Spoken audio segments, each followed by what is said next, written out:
find the Laplace transform of this equation.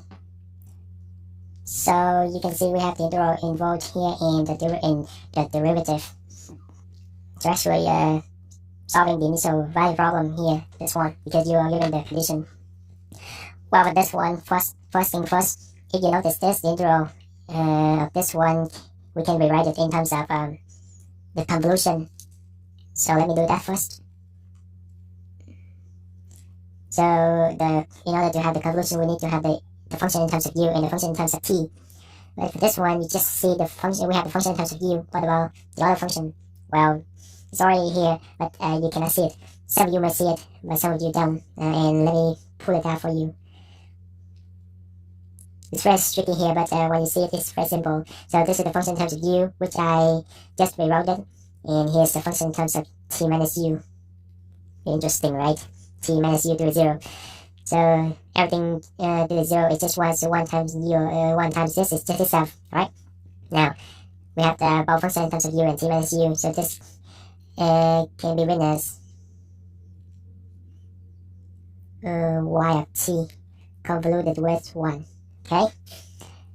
And just bring all of these down. Right, now apply the Laplace transform on both sides. So for this one, I have s capital capital Y of s minus y of 0 equals L. This is 1 over s minus 1 over s y plus 1 minus, for this one, capital Y of s times 1 over s. Okay, so y of 0 equals 0, so just ignore it. Now, capital Y of s is on both sides, so move it to one side and factor tau. So we move this to the left side and factor tau. So in parentheses I have s plus 1 over s equals 1 over s minus 1 over s y plus 1. Now, for this one, you can see I have a fraction here, so what I want is I want to get rid of it. So I'm going to multiply both sides by s. Okay, then that gives me capital Y of s, s y plus 1 equals 1 minus s over s y plus 1. Just distribute s here.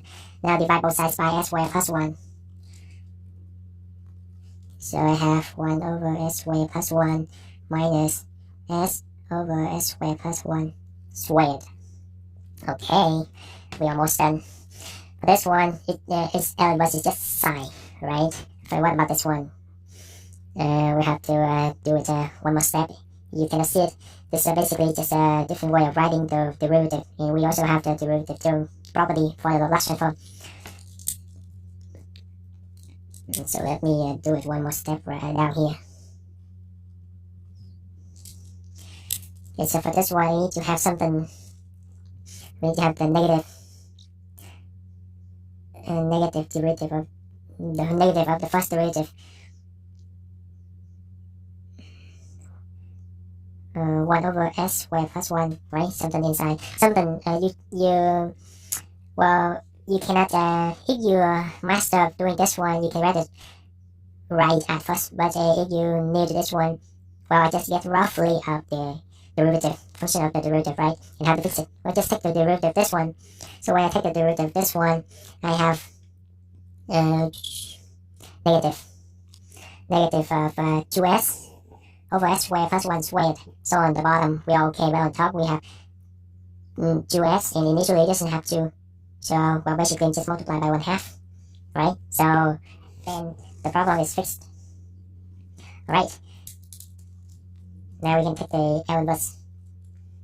So on the left side I have y of t, on the right side this, as I already told you, it is psi t. But this one, 1/2, just rewrite it because it's constant.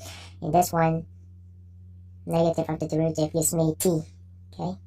But this one is psi t, okay? So this is your final solution eventually.